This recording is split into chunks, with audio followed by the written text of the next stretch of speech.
I'm not a diehard. Let's just make that clear. I'm trying to be as realistic as I can about this. Right. It's Sam Bradford, and pictures of Teddy Bridgewater throwing in the rain aren't going to change my mind on any of that. It's an epic But why picture. are the part where you and I stray, I guess, Austin, is I don't understand why the two are mutually exclusive. Why can't you be excited about the hype videos that Teddy Bridgewater, this guy we love and hope the best for, is getting better and making progress? And hey, look at that, he's throwing a football. And then what clips would you like to see of Sam Bradford and his crazy eyes? And I don't. That's the thing. I don't necessarily need to see clips. I'm not like pining for clips of either player. I think what I'm concerned about, I'm thinking too far ahead, is I'm concerned that he does get healthy, and then this whole QB competition look at the crazy eyes. This QB competition, I think he's frozen. This it looks like just like him. This QB competition. Stop it, Adam. Did he freeze like that? I think he's frozen. I'm not doing it anymore, so I must. No way, he's frozen like that. Oh my god, that's awesome.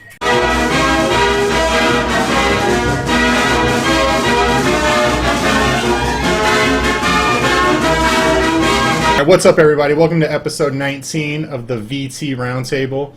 Welcome back to the table, Adam, with the fresh haircut. What's up, man? Did you miss us?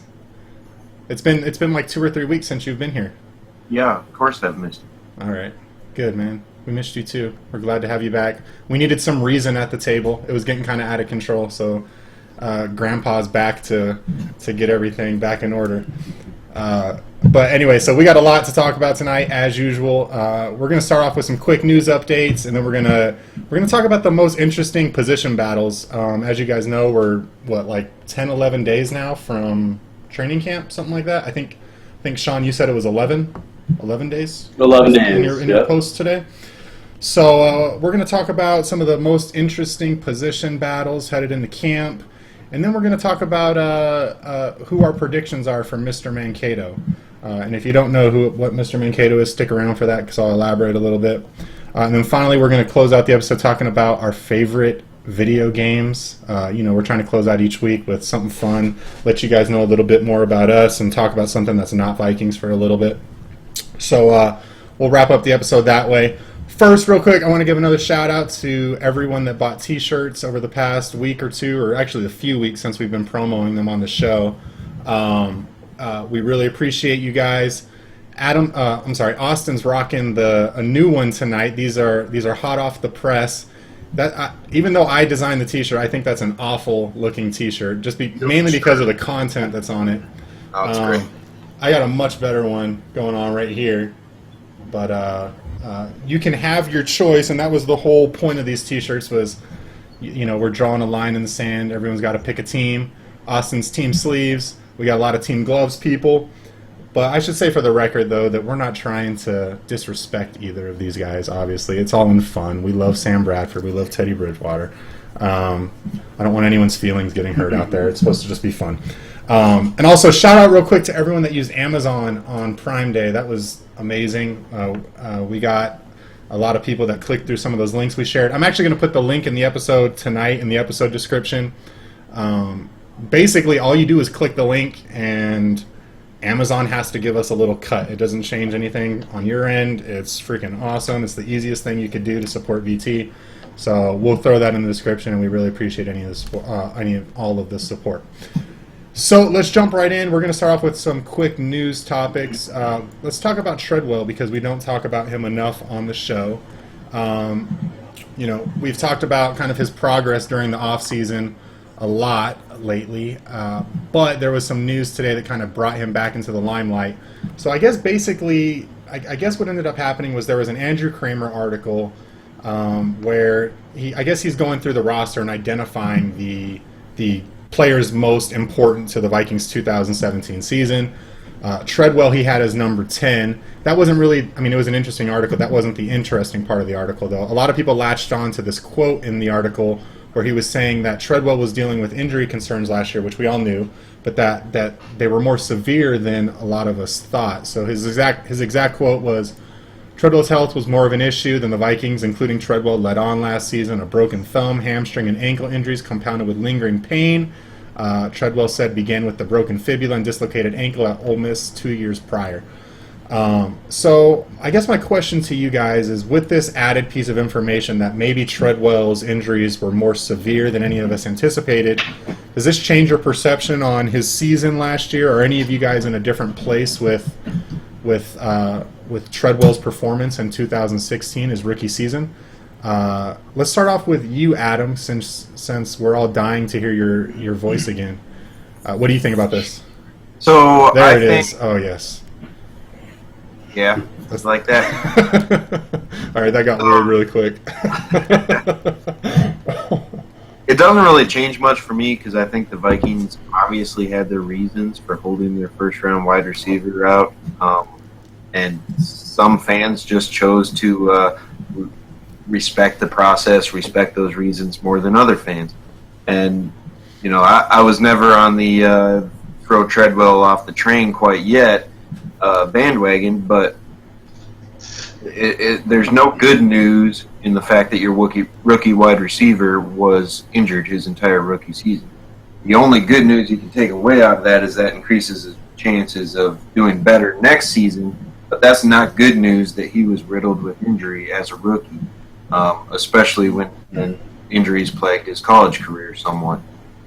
So I don't consider it to be good news, but I do consider it to be us finding out at least part of the reason, and probably a significant part of the reason, that Treadwell didn't see the field as much as so many of us wanted him to in his rookie season. So it's more of an explanation of last year, in my mind, than any sort of prediction tool for the future.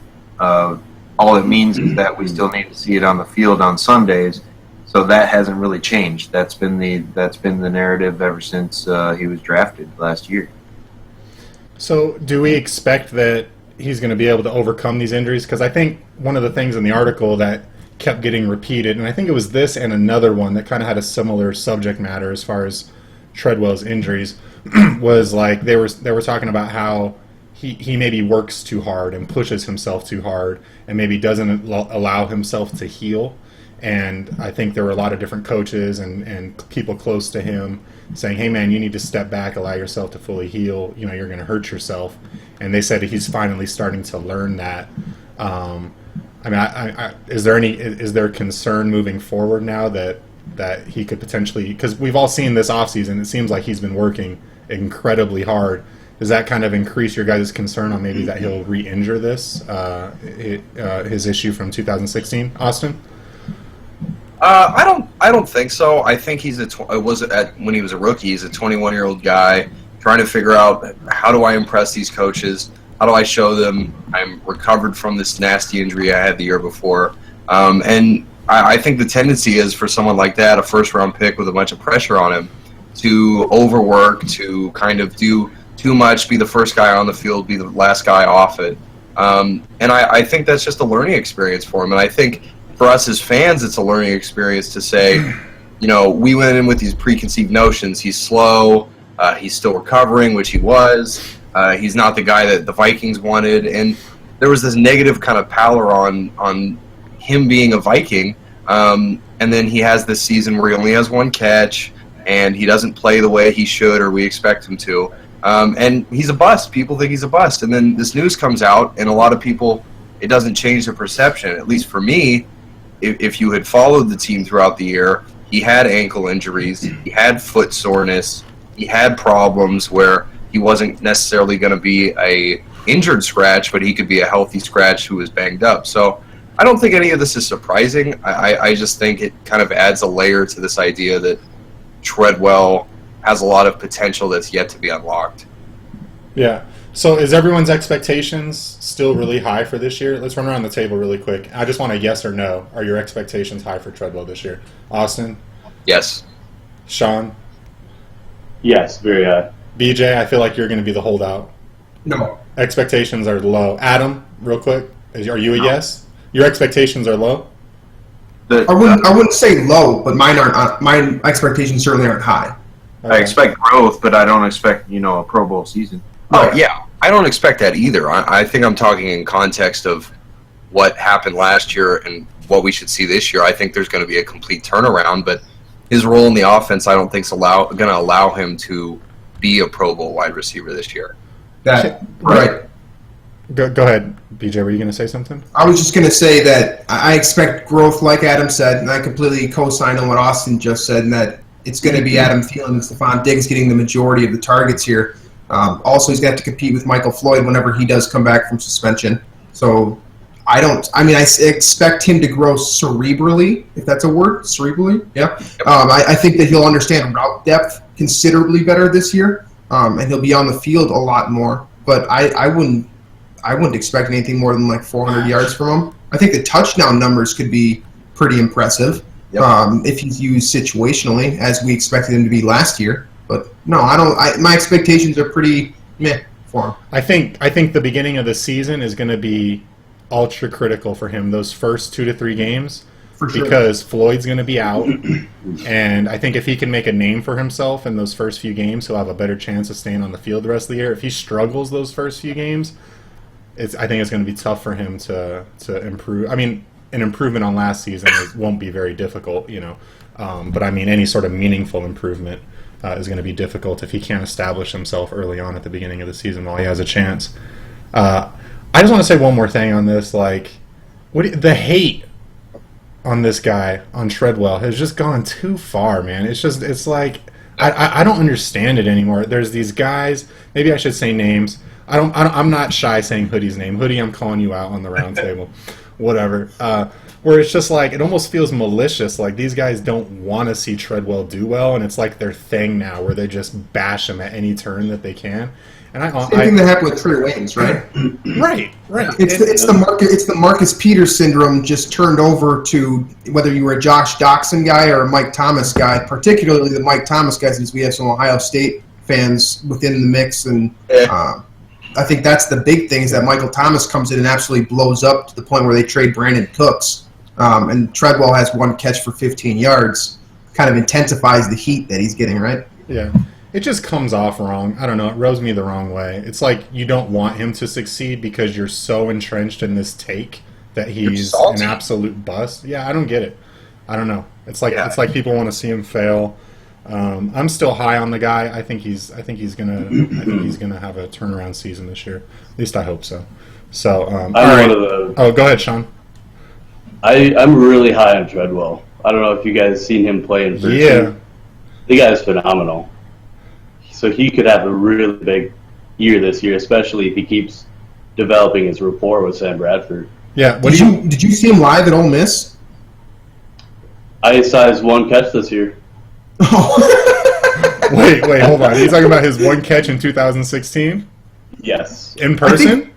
But it was a great catch. Did you see it in person? And you saw it in person, right? Yep. I'm pretty sure that is like that qualifies you as an expert on Laquon Treadwell, as far as I'm concerned. You've seen the guy's only catch. You've seen everything. This guy's going to be good. I'm telling you.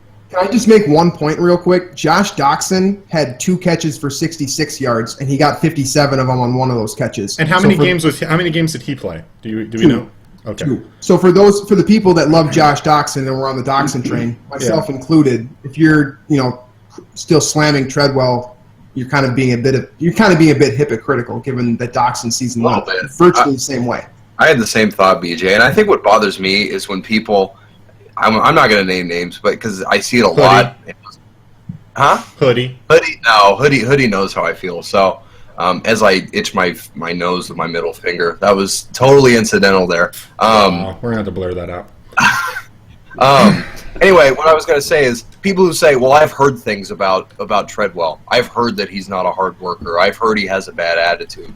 And it's like we're not giving the benefit of the doubt to someone who's fresh out of college, like literally 21 years old. So I don't know. I just think patience is a virtue that we could all benefit from when it comes to this. Yeah, and it's weird because I've heard the exact opposite about his work ethic.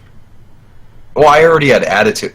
I just did what I said I wasn't going to do. I've seen people say that they've heard that he's had attitude issues. Yeah, I have heard that. Yeah, we've seen the same thing. Yeah.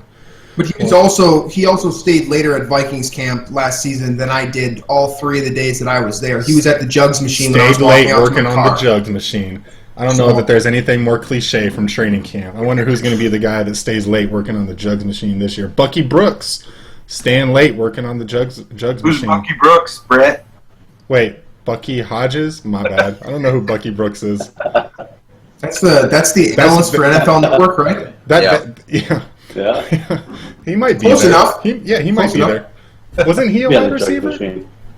I feel like He was he's a tight end, wasn't it? Wasn't Bucky Brooks He seems tight a end? little undersized Warwas? to be a tight end. He was a DB, I think. TV, that sounds right. There we go. I will say, as far as the quotes in that article, when they talk about how he works too hard and he pushes himself back too fast and works too hard that's the equivalent of going into a job interview and they say, hey, what's your biggest weakness? Oh, I care about my job too much and I work too hard. But he's not saying that. But these aren't. It's not true. That is the Treadwell camp that has reason to back him, financial reasons to back him. That is just the PR spin machine at its finest. I mean, I don't necessarily subscribe to the people that say they've heard that he's got attitude issues and work ethic issues.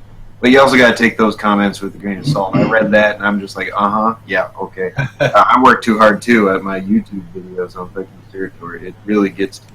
No, you don't. You haven't been here the last 3 weeks. For what it's worth, I think the whole post today from Kramer, that whoever his source was, I think the whole thing was a PR stunt. Honestly, By the way, I think they're trying to show Treadwell in a better light because I think they're well aware of how he's been getting slammed for about 2 years now, 16 months now, whatever it is. I think the article was 2 days old. I was looking at it too, and I was like, so where did this? I don't know how it became this issue today. There was also a rumor about Treadwell asked to be put on IR, and the team wouldn't do it. I'm not even going to go into that because there's no sources on that. Really, it's just a rumor. But I don't know. We'll see. So let's move on. We're going to talk about another injury. Our favorite guy to talk about, Teddy No Brace. Teddy posted some pictures today on Instagram and Snapchat. There you go. Yep. Adam has a Teddy. I got a Teddy. All the real people have Teddies behind them tonight. I have a Teddy, but he's... No, you don't. Shut up. You're wearing the Team Sleeves t-shirt. You don't get to talk about Teddy. Yeah, actually, we're not even going to... You could leave your mute on during this subject if you want. All right, so Teddy posted some videos or pictures or something on his Snapchat or Instagram or whatever it was today. I'm not sure. He was working out without his brace on. There was like this really epic picture too. Did you guys see it? Like with the rain coming down, it was amazing. And he didn't, you could see his scarred knee. It was a cool picture. Anyway, does this change anything once again for you guys? Where are we at on the Teddy hype right now, Sean? Where are you at on the Teddy hype? Does this change anything for you? No brace at this point? It does not really change anything for me. I think him practicing in OTAs and being as far along, in his rehab, way further along than anybody expected. That was kind of the eye-opener for me. It's great to see the progress, but I really didn't take much from the pictures. So what is going to happen, guys, when Teddy comes into training camp and just blows it out of the water? Because I have this feeling that is going blows to... out of Bridgewater. There you go. Beautiful. I have this feeling that this is going to happen now. Does anyone else have that feeling? Austin, you can shake your head all you want. I don't care. Shake your head all you want. Yeah, it doesn't even... I'm going to put a black box over your thing during this segment. I don't know. BJ, can you see that happening? I don't see it happening. More for the reason that I think the team wants to protect him still, because I think the team still believes in him. Honestly, I think there's a reason why he keeps being the one that's getting the 30-second promotions and marketing videos all over their social media network. They don't want to re-injure him. They don't want to push it too much. And training camps it's not worth it. There's no reason for him to practice during training camp, so I don't see it happening. So I'd be happy to see that happen, though, for what it's worth. Well, I'd love it too, and I'd also be deathly afraid to see it happen too. God, I can't wait for that QB competition. If we ever get it, get Teddy at 100% versus Sam at 100% going into it without a predetermined starter, I'd love to see that battle. I have this feeling, we talked about on the show before, this scenario, right? The Vikings didn't pick up his fifth-year option. And there's this scenario where if they keep him on the PUP list to week 7, they can toll his contract to next year. And remember, there was that Pro Football Talk article that was like, Teddy and his camp are basically preparing for, I don't remember exactly, so I might be butchering it. But they were like preparing for a battle with the Vikings organization because they weren't going to allow that to happen if he was ready to play. I hear what you're saying, BJ, that the Vikings don't want to risk it, but doesn't it also matter what Bridgewater wants to do at this point? And can you guys see a scenario now where he's forcing his way back into the lineup, and this scenario that we talked about him and the team clashing because they're trying to keep him on the PUP list, and he's showing everybody that he's ready, and he's working out with his knee brace on, and he's made all these huge strides in his recovery. He's ready to get back in there, and they're still putting him on the bench so they can reap the rewards of his contract. Adam, do you still not see that situation panning like that? Because I see it happening at this point, and it's kind of freaking me out. I just want to clarify. I think that Pro Football Talk article wasn't saying Teddy and his camp, unless by camp you mean the NFL Players Association. That's what I mean by camp. Sorry. Yes. Yeah. Now, thank you for clarifying. Pick a fight with how the Vikings. Teddy would never pick a fight with anybody because he's too perfect. Well, so and we all that's understand that. That's the thing to keep in mind, that Teddy is extremely marketable. Right. And the minute his knee exploded, he became extremely marketable because of personality only until he fought his way back. So some sort of public battle about money when the team has paid him, I don't see him taking any part of that. It may happen because the NFL is a business, and it's an ugly business a lot of the times, but it's going to happen not with Teddy Bridgewater being a mouthpiece to the media. It's going to happen behind closed doors, and it's going to happen with the union and his agent, and he's going to defer comment to them. That's what people like Teddy Bridgewater do. They are not D'Angelo Williams. Teddy's not going to go out there and just speak his mind and put that personality at risk in the way people perceive him, because that is his most marketable trait until he's back throwing touchdowns on Sundays. But does he ever have sponsors, Teddy? Because I agree with what your point here, Warwas, but let's say he's like the sponsor for Ace Hardware on Snelling Avenue in St. Paul. I mean, putting that battle, like you're suggesting here, would put that sponsorship at risk because he'd lose a ton of fans, I would imagine, if it came out that he was battling with the team. Yeah, I'd be shocked if he doesn't have endorsement deals. I don't know what they are. Austin was shaking his head no, but I can't imagine he doesn't have some sort of endorsement. The only reason I'm shaking my head is because if he does, I don't know about them. He's a marketable guy, but he doesn't market himself the way other athletes would, I guess is my point. I think he would if he given the opportunity, and I think it'll happen eventually. I bet that he has a couple of sponsors. He was in a commercial like 2 years ago. He had deals in 2014 with Cadillac and Nike. Yeah, not marketable.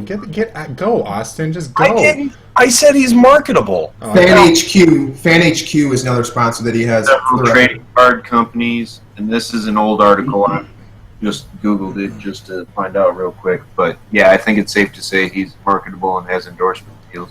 All right, last question on this topic. Is there any chance we are talking about a QB competition before the start of next season? No. I'm sorry, did you guys hear something? I'm saying, yeah. Before the start of next season? No. I'm sorry. This upcoming season. Oh. No. Zero chance. You guys are putting it at 0. Well, I am putting it at 0. 0 for starting quarterback, yeah. How can we sit here and say that it's any kind of fair competition when Sam Bradford's had the team for a season? He's been through this whole process this offseason. He's 100% healthy, and he's clearly entrenched as the guy. I don't see how Teddy Bridgewater is going to come back from an injury like that, get into football shape, get into the kind of place he needs to be in to play quarterback, learn the system, develop rhythm in the system, all the stuff that Sam Bradford's already done. You're talking about just Teddy don't like see he's it. never taken a snap for the Vikings before. You know what? I'm just going to say it. I'm probably going to lose a lot of followers for this, but I find these social media posts by Teddy and some of this stuff extremely annoying. I think it's super. Oh my No, I shouldn't God, say that. you are totally embracing the villain role right now. Hey, Austin, for what it's worth, I think all of this player social media crap that is self-promoting is garbage as well. So I'm with you there. Because I think it gives a false sense of hope that he's further along than he is. He may want to play and think he's ready to play, but there are doctors and people behind him who have the final say, plus the team. There are so many safeguards to say, okay, you're cleared to move sideways. You're cleared to step up in a pocket. But that doesn't mean he's cleared to play, and just because he thinks he is doesn't mean he's going to. So I have a hard time, I think, with every post of his, with throwing or not using a brace, I've almost become more resistant to the idea that he's going to make some comeback and play. It's kind of turned me off in a way. Until he gets leveled by Mike Daniels, Teddy Bridgewater is not back. Straight up. No, and part of today's post that I enjoyed was the fact that they were in picture form, not video form, because when he was doing videos before, I cringed every time I watched it, even though I knew it wasn't going to end badly. I couldn't help it. I held my breath like, all right. Okay, sorry, go ahead. And I agree with Austin to an extent, but, I mean, you're talking about the NFL. The NFL is a business that operates one half of the year and makes its money in the other half of the year because it sells optimism to all 32 teams, even the worst of the worst, when the Lions were at their worst and the Browns are always at their worst. Every year, they're selling optimism to these fan bases across the country, a map, 32 cities, or 28 cities, whatever it is, but 32 fan bases, and they sell optimism, and part of the optimism is getting your face of the franchise, and right now, if you're talking about a player, he probably is the face of the franchise, and they're propping him up. And I agree with you that it's kind of annoying. It's got to be annoying to Sam Bradford diehard. I'm not a diehard. Let's just make that clear. I'm trying to be as realistic as I can about this. Right. It's Sam Bradford, and pictures of Teddy Bridgewater throwing in the rain aren't going to change that my mind on any of that. It's an epic But why picture. the part where you and I stray, I guess, Austin, is I don't understand why the two are mutually exclusive. Why can't you be excited about the hype videos that Teddy Bridgewater, this guy we love and hope the best for, is getting better and making progress, and hey, look at that, he's throwing a football. And then what clips would you like to see of Sam Bradford and his crazy eyes? And I don't. That's the thing. I don't necessarily need to see clips. I'm not like pining for clips of either player. I think what I'm concerned about, I'm thinking too far ahead, is I'm concerned that he does get healthy, and then this whole QB competition is. Look at the crazy eyes. This QB competition. I think he's frozen. This it looks like just like him. This QB competition. Stop it, Adam. Did he freeze like that? I think he's frozen. I'm not doing it anymore, so I must. No way, he's frozen like that. Oh my god, that's awesome. Anyway, I screenshotted it. No worries. what I'm thinking is that if this QB competition does come to fruition, it's going to be a distraction the team doesn't need. Like, I would be more comfortable if it was just, hey, Sam Bradford's the guy, 16 games, we're going through it. Is that fair? No, because I feel like if there's a QB competition, it's because the team has deemed Teddy Bridgewater healthy enough to play, and if it's a QB competition, Teddy wins the competition. Nope, not going to Yes, happen. he I don't does. think it's going to happen. Hold on, Adam, can you like reset or something? Because this is really throwing me off. All right, I'll You're be stuck back. with the crazy eyes, and it's like really distracting. Thank you. Yeah, and I want to say one more thing, and then we're going to move on. I understand. I do understand why you get annoyed with this sort of thing, but you can't be mad at these guys for posting these videos because it's their brand. They're marketing themselves. It's every time they gain an extra Twitter follower or an Instagram follower or whatever, those guys' value is going up. Maybe not through an NFL contract, but it's going up through possible endorsements or advertisers or things like that. So I don't think you can be mad at Teddy for posting pictures of himself. Why are you guys laughing? Can we see Adam or? Yeah, he came in with crazy eyes. He's back with crazy eyes because it still just says connecting on my screen. I might have to cut some of this out so people aren't having to deal with this. That was insane, Adam. I mean, you could. That was the timing on that was so incredible. I can't wait for you to watch this video. It was perfect. That'll be fun. Yeah. I sent the image of you into Slack. If you want to check it out? Oh my god. Johnny reference. All right, guys. So we're gonna move on from the Teddy topic. I appreciate all of your opinions on that, except for Austin's. All right, so moving on, we are going to start off talking about these camp battles. So I asked you guys before the show to maybe identify some of the more interesting camp battles before we get started with training camp. So let's go ahead and dive right into that. Sean, you want to get us kicked off on this? Sure. I like the center position battle. I feel like it's a key point. This team definitely needs to turn it around on offense, starting up front. Obviously, protecting the quarterback is a huge issue, but also the run game is a huge issue as well. So it all starts up front with the center position. I feel like Pat Elflein is actually, it's his job to lose rather than Nick Easton's, just because the Vikings have so much more to gain from Elflein starting rather than Easton. So I really feel like that's going to be an interesting battle to watch throughout the spring. So it's a two-guy battle, right? Easton and Elflein, right? Yep. Do you have a prediction? I predict Elflein. Okay. Well, does everyone agree with that? Yep. Yeah. Long-term starter. Okay. I'd be good with that myself. BJ, what about your battle? Well, first of all, I really like that Sean brought up the center battle because I think that's overlooked inherently because of the position. Yep. People don't care that much about offensive linemen, so I think that was a really good pick. Personally, I really like the battle that's going to happen at the bottom of the wide receiver depth chart because of the Michael Floyd suspension that's looming. I think it gives one extra guy and like a shot for anywhere between 2 and 8 weeks. So I look for guys like Isaac Frichte, for example, who have no more practice squad eligibility to have the opportunity to make the team for, like I said, anywhere between 2 and 8 weeks, depending on that suspension. And also guys like Stacey Coley as well, can make the roster out of the preseason, which I don't think that without the Floyd suspension, a lot of these guys wouldn't get that shot, or at least I guess one of them won't get that shot. So I'm really interested in the bottom of the depth chart. Obviously, you got Diggs and Thielen up top. Treadwell's going to be there. Floyd's going to be there. But who are going to be the 1, 2, or 3 extra guys that are going to be involved? So that's one part. I mean, I think the Vikings have a lot of great position battles, but that's one that I'm personally kind of invested in. So are you convinced then that extra roster spot during Floyd's suspension is going to go to a wide receiver as opposed to another position? That's a good point. I would say I'm not convinced, but I do think that the nature of the situation, given that the Vikings don't have a red zone wide receiver other than Floyd and Treadwell, and then Frichte would be the third one, kind of makes it important for the Vikings to have a sixth receiver, especially if they want to run. Kind of depends on Jet McKinnon, too, how he lines up. I don't know. Honestly, I'm not convinced, but I do think my instinct tells me that they would keep an extra receiver.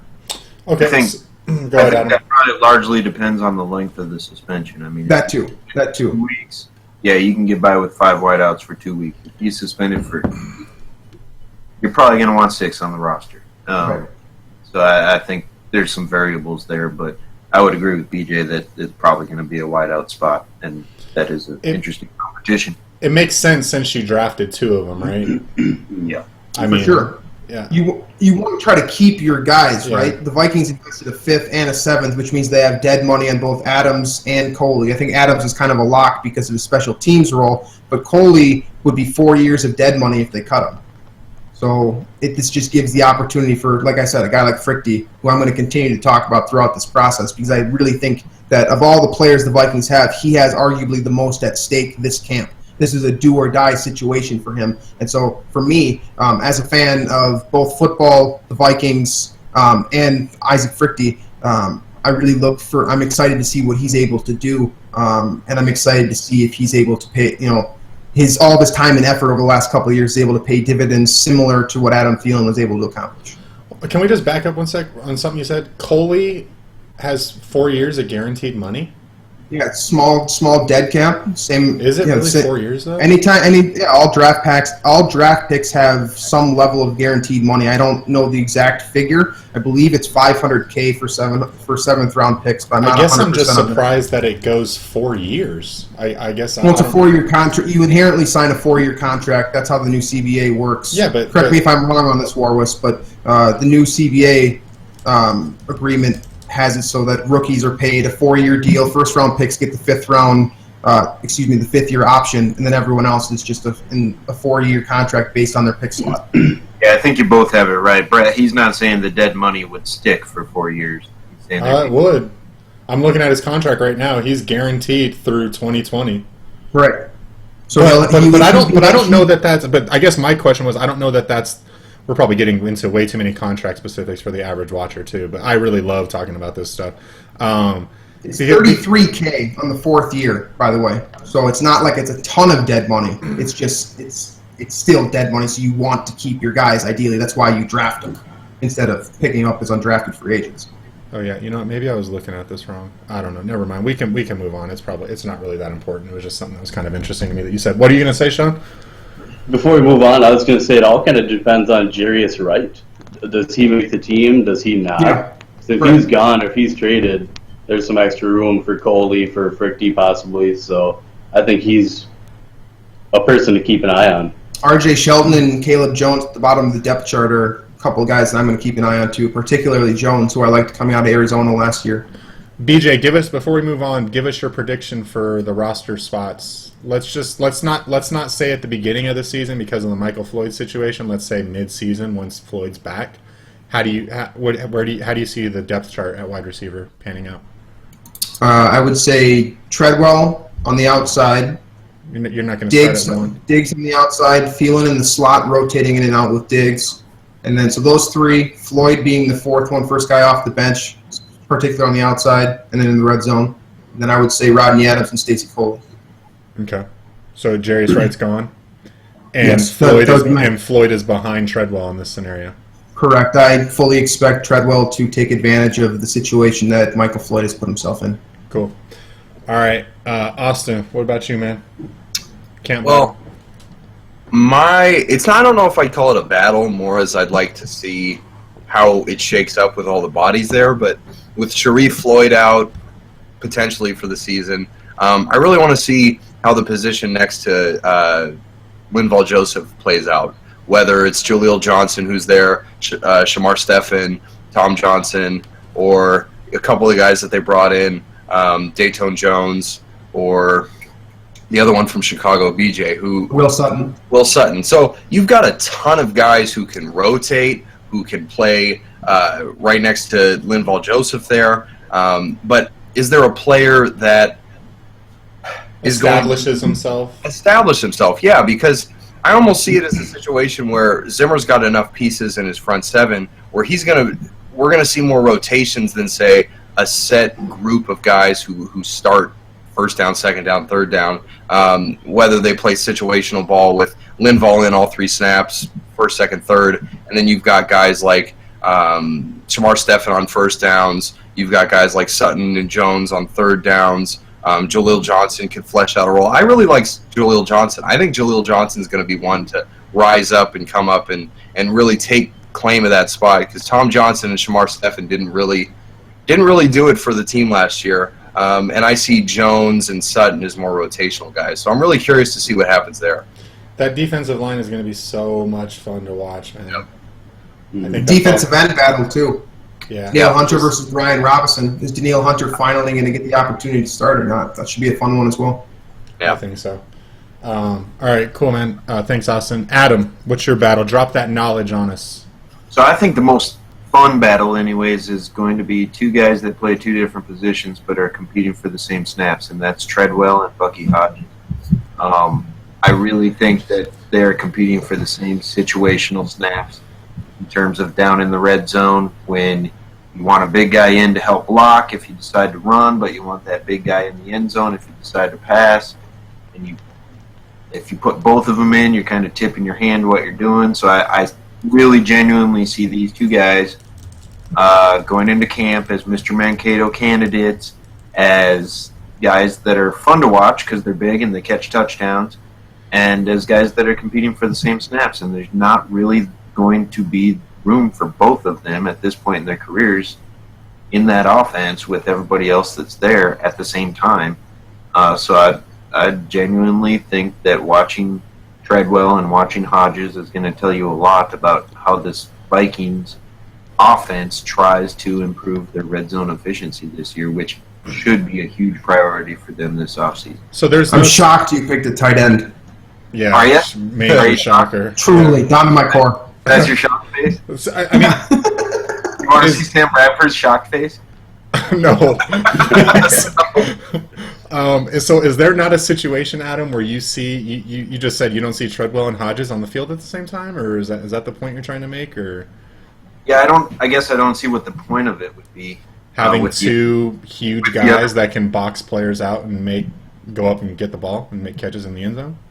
Just like Thielen and Floyd and Rudolph can do. So no, I don't see two second-tier roster guys. I don't see the point, at least if the roster is fully healthy. You don't see a situation where you're on the goal line with Treadwell on one side, Floyd on the other, and Bucky Hodges? Yeah, maybe like once every 8 weeks. Yeah. But You got to keep You're Diggs. just talking about in too. like base package. Or Yeah. yeah. obviously I'm not saying that our biggest camp battle is going to be the once every 8 week scenario. I'm saying significant snaps down in the red zone. I think one of these two guys are going to play a role that nobody played last year very consistently. I mean, Rudolph did fine in the red zone. Thielen did great in the red zone. But beyond those two guys, I don't think it was there. And I think it showed in our red zone efficiency. And that's why Treadwell was drafted in the first place, and I think that's a big reason why the Vikings targeted Hodges, too. I think they want to address that. Yeah. And Treadwell's got the upper hand in terms of blocking skill, no doubt. But Hodges might have him beat in terms of jump up, go get it, contested catch skill, and that'll be fun to watch and see how it plays out in training camp when cornerbacks aren't allowed to do what they're allowed to do on game day. So you said that was your fun one. Was that like, were you like, because you have another one, that was your fun one, or that's it? No, I think that's the best because it's the most fun to watch. Okay, I just wasn't sure if you were saying like, this is my fun one and this is the best one, or...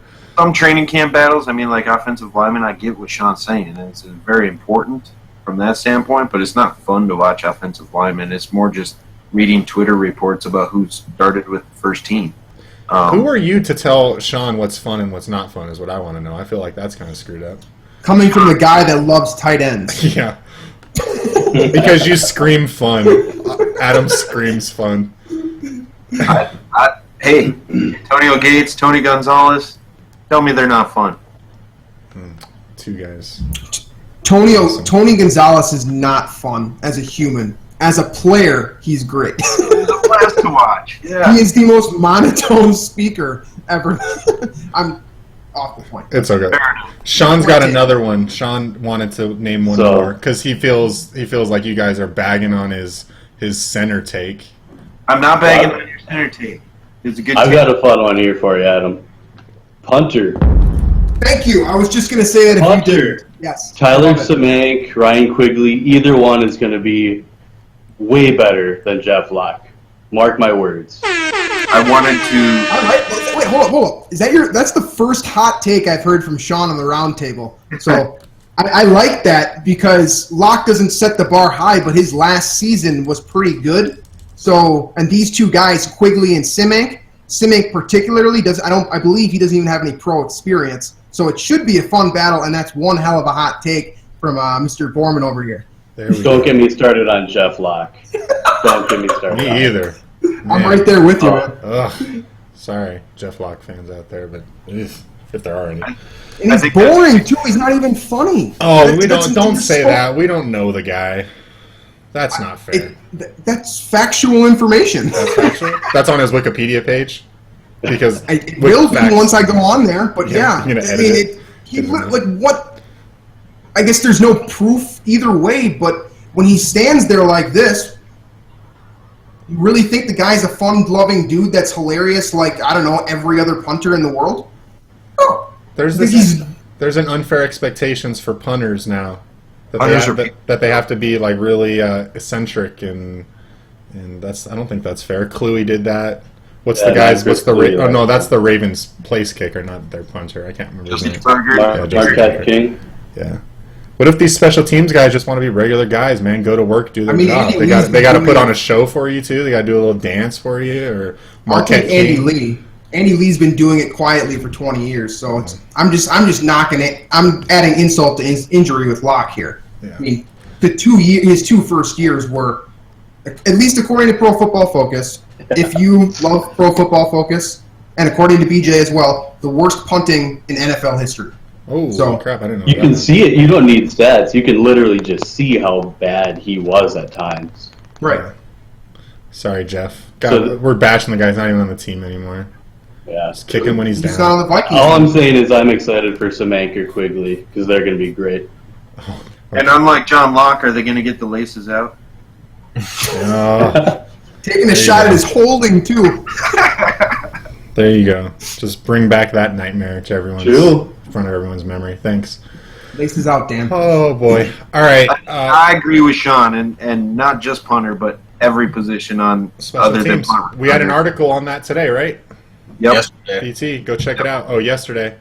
Awesome. They're all very underrated in terms of importance, and they're all going to be fun to watch unfold in Mankato. Yeah, so go to VT, check out Austin's latest article on special teams and why it's maybe one of the most important aspects of the 2017 season. All right, training camp really quick. We're going to make this one quick because we're running long. Mr. Mankato, so as you guys know, every year the Vikings media, I think it's like a panel of certain media members or something like that, right? They select a Mr. Mankato, who's kind of like the guy that comes into camp with very little expectations, that blows up and lights everything on fire and everyone's talking about him. I think there's supposed to be like a strict criteria that says it has to be a rookie, and it had to have been like a day 3 draft pick, so we're talking, 4th round on or backwards, or it has to be like an undrafted guy. So with that being said, I wanted to go around really quick, get everyone's opinion on who they think Mr. Mankato 2017 is going to be. Really quick, shout out to Hoodie for helping me out because I was having a hard time finding who the past ones were. Oh, wait. I can't believe that just happened live on the air. I think he was messing with me because these names can't be who won it previously. He says Treadwell, Clemmings, Crichton, Walsh. Thanks, Hoodie. Yeah, that's wrong. It's last year. I can't remember last year, but before that it was Thielen. No, Diggs. Diggs won it 2 years ago. Yeah. Right? Jaron Curse. Was it Jaron Curse that won it last year? It was either Curse or I think it was Curse, but I can't remember. Sorry. So I knew. So we can only go back one. I couldn't find it anywhere, but that's fine. It's okay. It's okay. We don't have to spend too much time on that. Maybe if someone can find it while we're talking about it, I'll also look. So anyway, let's start off with you, BJ. Who's your Mr. Mankato 2017 prediction? I mean, I think to go with Bucky Hodges here is kind of cheating at this point. But I think that he should be the odds-on favorite, and when the odds makers at 1,500 come up with their odds to win, I think that he will probably be the leader there. So I'm going to go with Elijah Lee, simply because I believe in the guy's talent. I love the opportunity that he has in front of him with guys like Emmanuel Lemur, and Eben Robinson being his path to starting in the NFL, or at least to making the Vikings 53. So I think he has a great opportunity, which gives him inherently gives him opportunity to blow up faster and make a greater impact to the point where he just definitively wins this battle. If he's named the starter, it would be pretty obvious. So I would bet I'm going to go with Elijah Lee because I like his talent and I like his opportunity. Okay. Austin, who you got? I was on mute. So I was thinking Bucky Hodges. He seems like the odds-on favorite. But I think back to when Stephon Diggs won it, and he had that crazy video of his punt return where he shook guys, juked guys out of their shoes, spun around. And I'm kind of leaning the return angle, and I really think Rodney Adams is going to be the guy that is the kick returner and gets a chance to flash that speed that he has, that straight line speed. Whether it be in drills or whether it be, on fade route one-on-ones against other cornerbacks. I think he's going to make a few splash plays at training camp. So he's my pick. No, that's a good one. Adam? Bucky. Yeah, I know. I was going to say, like, BJ kind of prefaced everything. He said, well, obviously, Bucky's obvious choice made everyone scared, so I was gonna say it if no one else did. Well, let me say, if we're going by that criteria. Another tight end. Wow. If we're going by that criteria, I don't think Mr. Mankato has to be a rookie. I don't. It doesn't. It has to be a player that has yet to play a game during the NFL regular season. So Isaac Fripke would be available. Treadwell's not eligible. No, Trey Roberson. Yes. Oh, that's a great one. There you go. Wait, so you're retracting your Bucky Hodges take? Yeah, I think Trey Roberson is Mr. Mankato if the criteria allows non-rookies. I've got 2016 and 2015. Mr. Mankato's here, by the way. Well, I think it wasn't it? We said it was J-Ron Curse, right? And then we've already. It was David Morgan, who I can't believe I forgot. David Morgan won Mr. Mankato. And then it was Stephon Diggs 2 years ago, and then I believe it was Adam Thielen 3 years ago. I can't find 2014, though, so don't quote me on that. So we don't know when the last time a defensive back has won it. So that's a hot take, Adam. So, all right, Sean. I think he's deserving last year, and if he's progressed, then no, I'm not arguing with you. I think it's a good one. I'm trying to think of when a defensive back has won it. I think it's probably been a while. Usually, it's the flashier guys, kick returners, guys going up making circus catches. It's not like an official award that everybody. Oh, it's super official. Someone created a Twitter handle, and I thought there was like a group of guys like me. It's 1,500 that does it. That puts it on. Yeah, but it's been going on since long before that. 2007, I think. They just kind of made it official, but they don't always agree. They vote and they post articles about it, but not like there's a ceremony and a trophy with a plaque. But I think it was Exxon in 2014. If they don't agree, then how is there a consensus? And how are we citing previous guys that were the consensus picks? That's what I'm saying. I'm confused. Sean? I think it was Michael Maudy and Adi Cole before that, by the way. Sorry, keep going. No, that's okay. Sean, who you got? Well, I like BJ's pick. I like Elijah Lee a lot. I think he could really do some damage later on, possibly even start in a couple years. But for lack of better options, I like Danny Isidora, the right guard. I think he could be like Elijah Lee and possibly even start in a couple years. Just staying on that offensive line, man. Yep. Yeah, I'd be surprised if a guard won it. That would be surprising to me, but I can't say I disagree with it. I'm gonna go Bucky Hodges, man. I don't care if you guys think it's the obvious choice. I think he's gonna blow it up in training camp. I think he's gonna show everybody why we were all excited about him. I think he'll have a few circus catches, and I think he'll be Mr. Mankato. So that's my pick. I don't care what you say, BJ. All right, we're gonna end this thing with some fun, like we've been trying to do the past couple episodes. So we're trying to think about topics. A lot of us are gamers or used to be gamers. I know, like once you get to a certain age, it's like for a lot of us, it becomes difficult to stay being a gamer. I try and play maybe once a week, but definitely not like I was when I was a kid. So we're gonna talk about games really quick. I wanted to go around and I was gonna do top 3. Adam told me that was a horrible idea. He was right. We're just going to do top 1. So your favorite video game all time. No criteria other than, I guess it has to be a video game. You can go back as far as you want. So Adam, take us back to 1970. Yeah. Almost.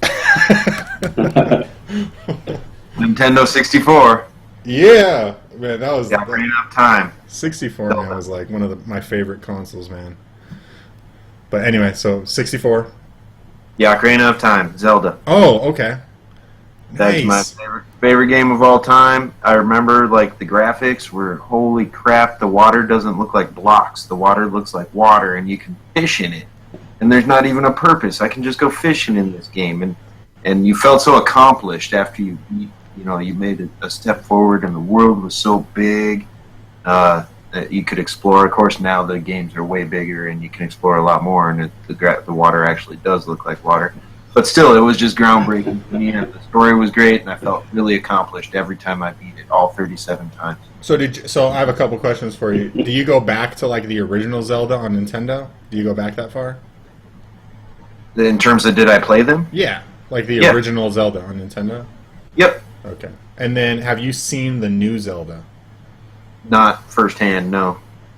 I'm I don't- like, okay, so I'm doing this thing where, like, I don't have enough time in my life to play video games at this point. Right. However, that doesn't stop me from wanting them. And usually what will happen is, like, I'll ask for a video game, I'll go buy a video game, I'll get it, I'll play it for, like, 5 hours, and then it'll sit on the shelf, and then I'll end up selling it, and then my wife barks at me because I never played that video game that she bought me for my birthday. That's pretty much, like, the cycle nowadays.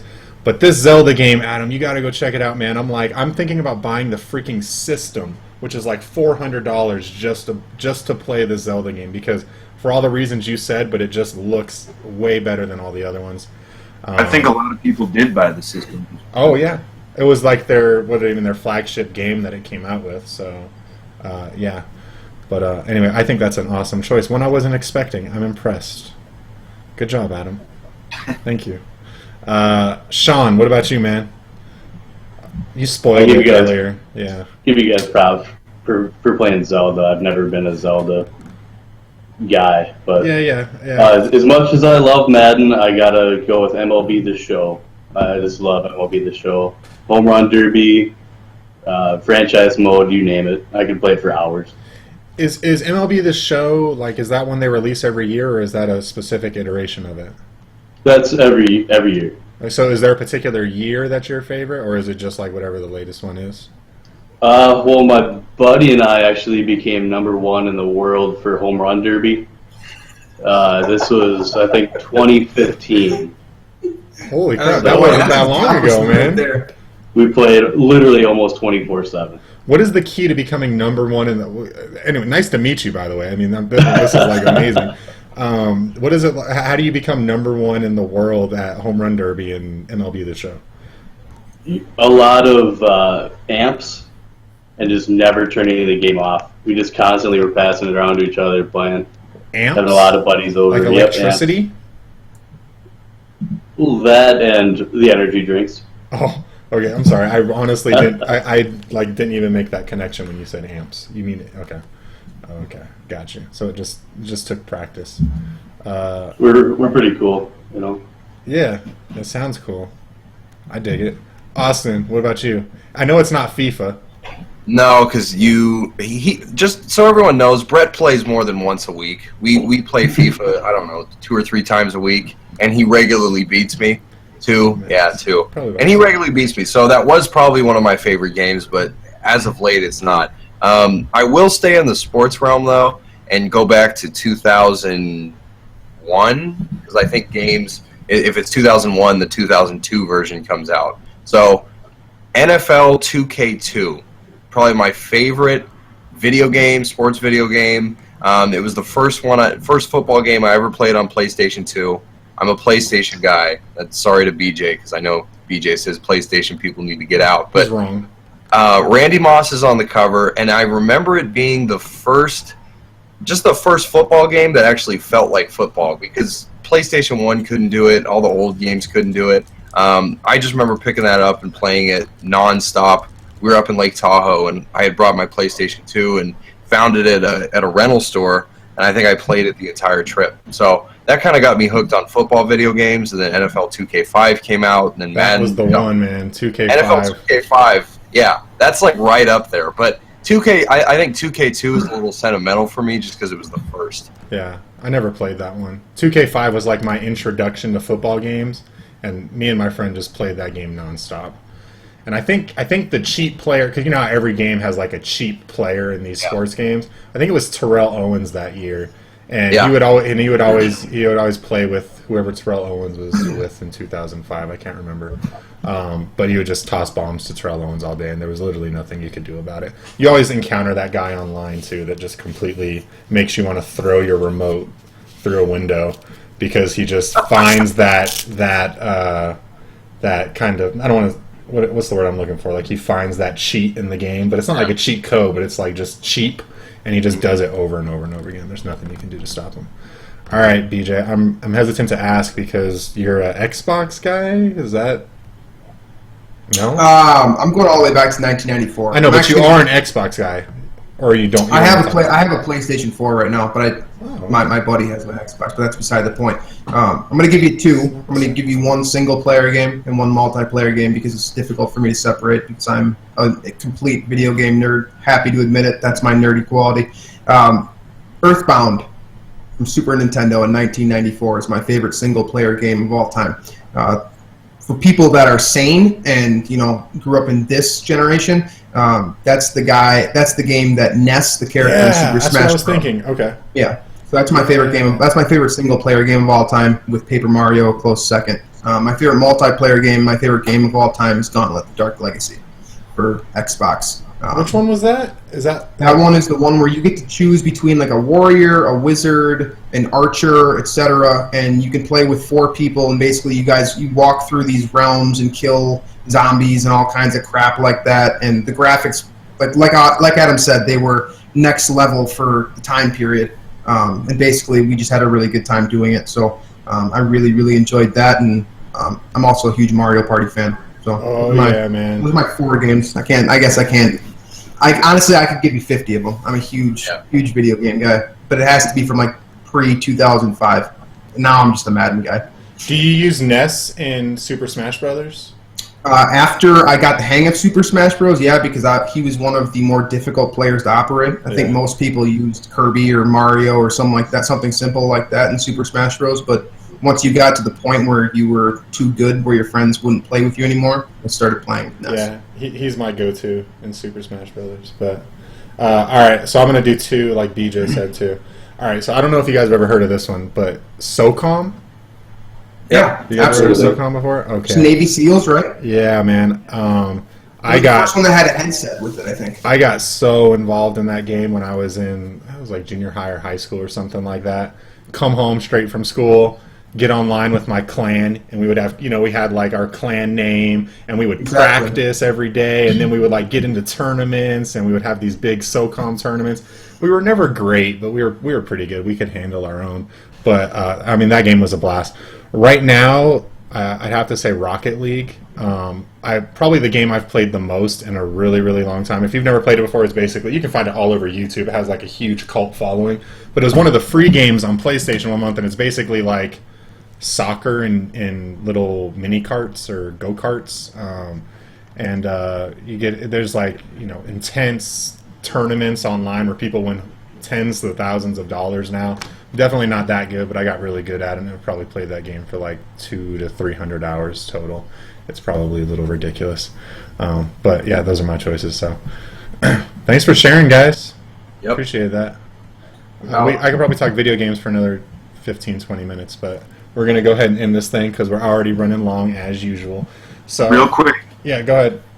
The first time I had to go back and look it up here. That's what I was doing.